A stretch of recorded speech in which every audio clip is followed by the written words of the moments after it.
गाना सुनाया, आपको किसी को नहीं सुनाया, लेकिन मुझे सुनाया। वही गाना मैं आपको सुनाता हूँ। उन्होंने क्या सुनाया? उत्तर प्रदेश चुनाव परिणाम पर योगी जी से पूछा गया कि आप दूसरी बार मुख्यमंत्री बन रहे हैं, और उनका जवाब सुनिए, आपको कैसा लगा। ईवीएम का बटन दबा के ये जनता मुझे बोली, ईवीएम का बटन दबा के ये जनता मुझे बोली, योगी हमने भर दी तेरी झोली, मेरे सारे हाथों पे जनता के जना देश की रोली, देखे गठबंधन वालों की टोली, माँ बेटे खपा और बसपा भी सपा, माँ बेटे खपा और बसपा भी सपा, पंजाब में सिद्धू उदास है, बाकी सब बस के लाश है, बाकी सब बस के लाश है। तो एक बेचुके गाने को दो लाइनों में आपके बीच में लाना चाहता हूँ और आपकी भक्ति देखना चाहता हूँ। तो जय जय श्री राम बोलो, जय जय श्री राम, जय जय श्री राम बोलो, जय जय श्री राम, जय जय श्री राम बोलो, जय जय श्री राम, मेरे समझ सारे बोलो जय जय श्री राम, जय जय श्री राम बोलो, जय जय श्री राम, बुलडोजर वाले बाबा तुम्हें प्रणाम, चिंता ताजे ताजे का चिंता ताजा। देखिए, आप बहुत अच्छा सुन रहे हैं, आपने मनोज जी के भजन बहुत सुने हैं, लेकिन आपने उनका एक फेमस गाना भी बहुत सुना होगा। मुझे कभी कभी नेता कैसे लगते हैं, मनोज जी आपकी उपस्थिति में सुना रहा हूँ, आपको समर्पित करता हूँ, समर्पित नहीं करता, नहीं तो आप बाद में कहोगे कि ये क्या किया। एक गाना मनोज जी का बहुत फेमस हुआ, मैं आपको बताता हूँ कि कभी कभी मुझे नेता कैसे लगते हैं, जब तुम समर्पित करता हूँ। स्वागत नहीं, आपने देखा होगा टीवी में बैठ जाते हैं सब चार खिड़कियों में कि फालतू की बात पे जवान लगते रहे, काम वाली बात पे बुढ़ापा लगे नेताजी, फालतू की बात पे जवान लगते रहे, काम वाली बात पे बुढ़ापा लगे नेताजी, करने लगे डिबेट न्यूज चैनल के, जब करने लगे डिबेट न्यूज चैनल के, तब मुझे शुद्ध मूर्खियापा लगे नेताजी, वोट पाने के लिए रोने लगे जो मंच पर, वोट पाने के लिए रोने लगे जो मंच पर, तब जीता जागता सियापा लगे नेताजी, और वादा याद दिलाया तो ही कर हंस दिए, तब मुझे रिंकिया के पापा लगे नेताजी।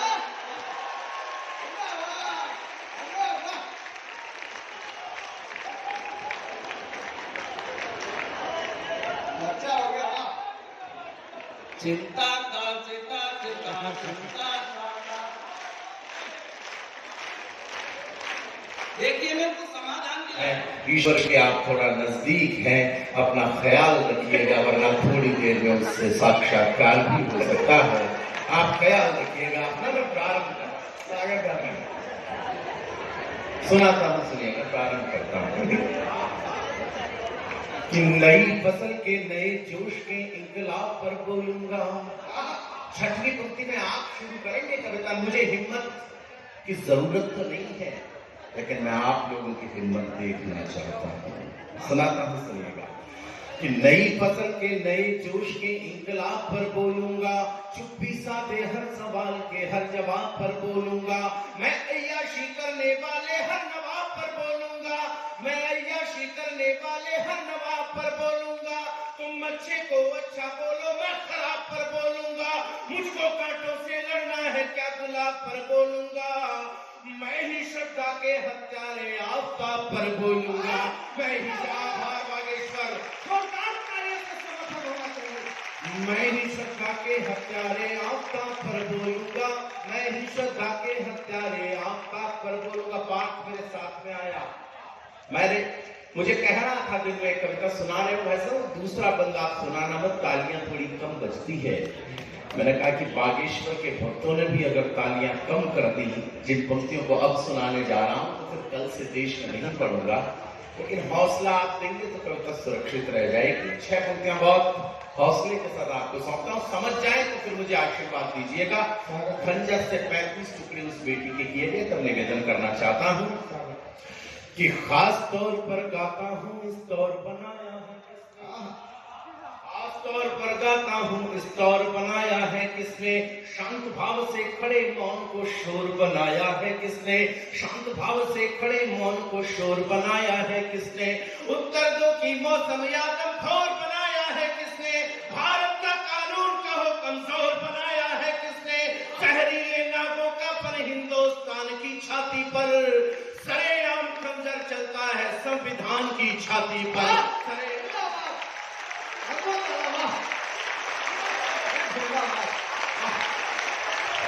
शुक्रिया बागेश्वर धाम, आभार आपका।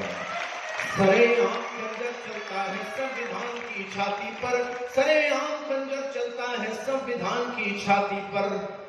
घर से निकलते वक्त श्रद्धा ने ट्वीट किया अपने माता पिता को। उसके पिता ने कहा, बेटी विधर्मी के साथ क्यों जा रही हो, तुम्हारी शादी हम कर देंगे, किसी अच्छी जगह कर देंगे। तो उसने कहा कि मैं बालिग हो चुकी हूं, मैं 18 साल की हो चुकी हूं, मैं अपना जीवन साथी चुन सकती हूं। मेरे सामने बैठी हुई युवा पीढ़ी को एक बात कहना चाहता हूं,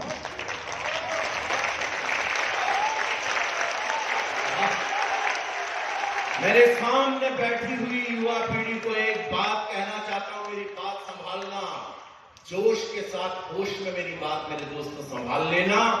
ये जो बदतमीज पीढ़ी है, कई लांछन लगे इस पर, बेशक तुम्हें अपनी, उसने कहा कि मुझे अपनी जिंदगी के फैसले लेने का हक है, मैं बात करना चाहता हूं, बेशक तुम्हें अपनी जिंदगी के फैसले लेने का हक है, लेकिन तुम्हारी जिंदगी का सबसे बेहतरीन फैसला वो ले सकते हैं जिन्होंने तुमको पैदा किया है।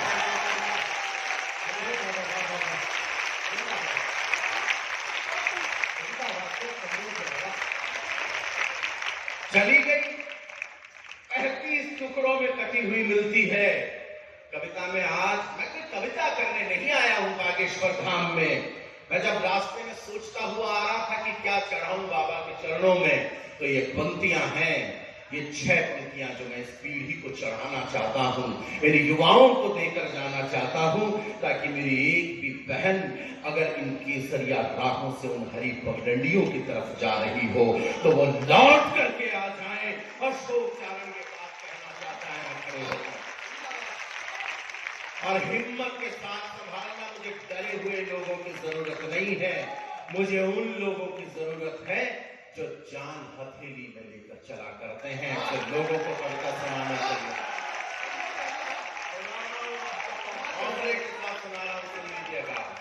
कि स्वर्ग छोड़ती परियों को फिर वैसी जगह नहीं मिलती।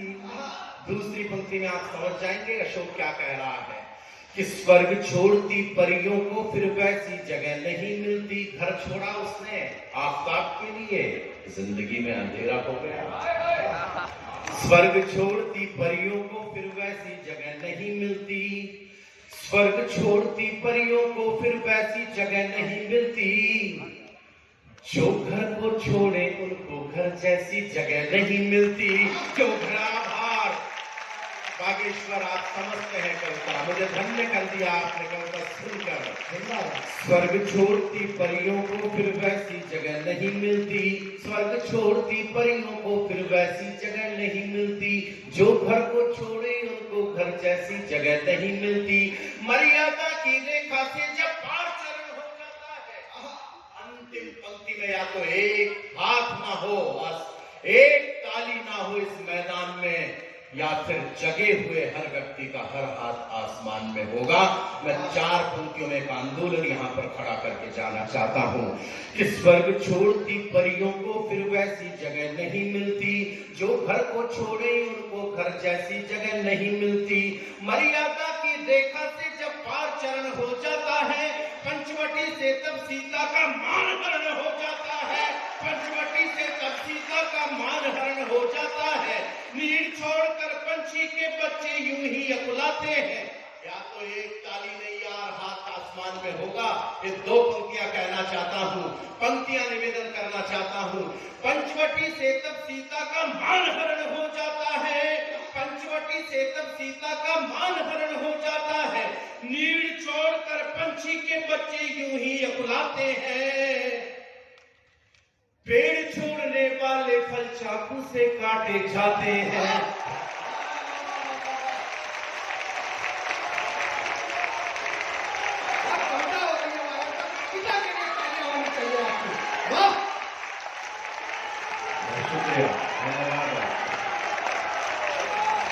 अच्छा लगा हो तो जरा दोनों हाथ आसमान में उठाकर तालियों की गड़गड़ाहट करके बताएं।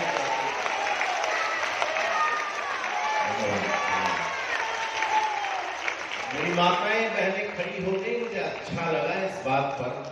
अभी मैं राजस्थान में कहीं कविता सुना रहा था तो हजारों का जनसमूह खड़ा हो गया था, लेकिन जिस बालाजी के चरणों में हम विराजित हैं, यहाँ पर अगर माताओं बहनों ने खड़े होकर आशीर्वाद दे दिया है तो मैं सोचता हूँ कि इन केसरिया राहों से कोई भी बेटी हरी पगडंडियों से निवेदित करता हूँ आपको। शुक्रिया बहना, विराजित हुआ, आभार आपका।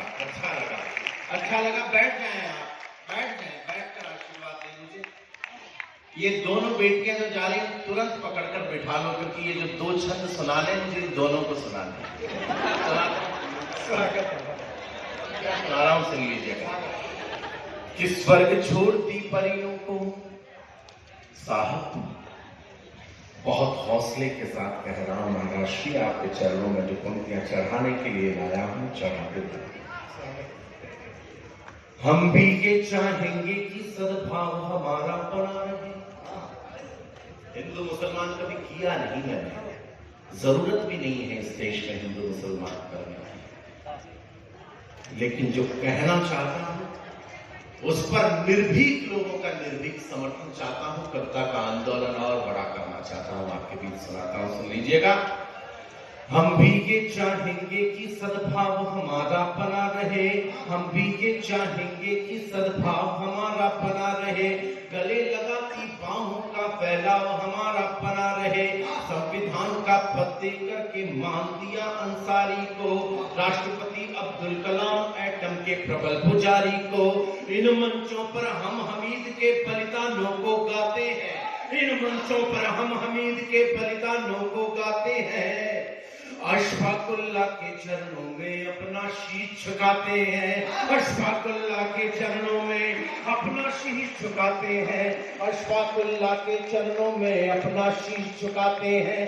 पर ये प्रेम जाल डाले से याद नहीं तो फिर क्या है। पर ये प्रेम जाल डाले 6 पंक्तियों पर मैं जानता हूं कि क्या होगा, इसलिए मुझे कहने की कोई जरूरत नहीं।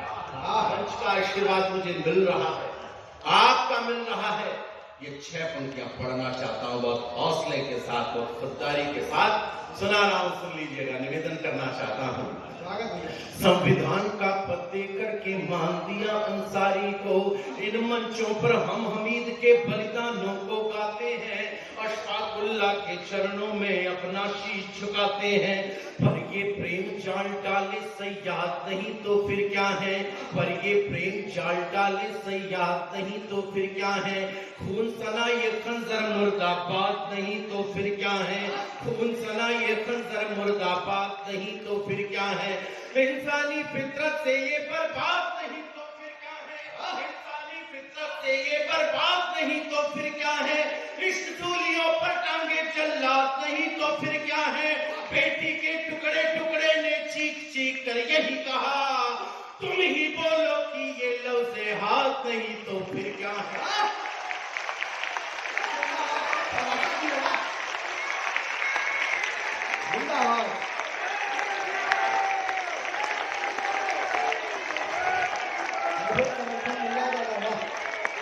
तुम ही बोलो कि ये लफ्ज़े हाथ नहीं तो फिर क्या है। तुम ही बोलो कि ये लफ्ज़े हाथ नहीं तो फिर क्या है। उठो वीर कुछ ऐसा कर दो व्यूह कांपने लग जाए। बालाजी के दरबार में सुना रहा हूं और अंतिम पंक्तियों में एक फैसला पढ़ना चाहता हूं। वो तिहाड़ में बैठा हुआ बिरयानियां खा रहा है, हम यहां पर खड़े होकर कविता पढ़ रहे हैं। अंतिम पंक्तियां कविता की सुना रहा हूं। 35 टुकड़ों में उस बेटी को उसने काट के फेंका। सुना रहा हूं तो सुन लीजिएगा। और मैं जानता हूं, मैं फिर निवेदित कर दूं, या तो एक भी ताली ना हो मैदान में, या फिर हर एक हाथ हो आसमान में। मैं निवेदन करना चाहता हूं अंतिम पंक्तियां कविता की। फैसला पसंद आए आपको तो समर्थन कीजिएगा। अशोक चरण पढ़ रहा है, भी सुन लीजिएगा। उठो वीर कुछ ऐसा कर दो व्यूह कांपने लग जाए, उठो वीर कुछ ऐसा कर दो व्यूह कांपने लग जाए, निर्णय सुनकर हत्यारे की रूह कांपने लग जाए, निर्णय सुनकर हत्यारे की रूह कांपने लग जाए। आहें भरने वालों अपनी सांसों में तूफान भरो, उसे सौंप दो जनता को और खुलेआम ऐलान करो, उसे सौंप दो जनता को और खुलेआम ऐलान करो। जैसे उसने काटा उसको वैसे ही काटा जाए, जैसे उसने काटा उसको वैसे ही काटा जाए, हत्यारे को भी उतने ही टुकड़ों में बांटा जाए।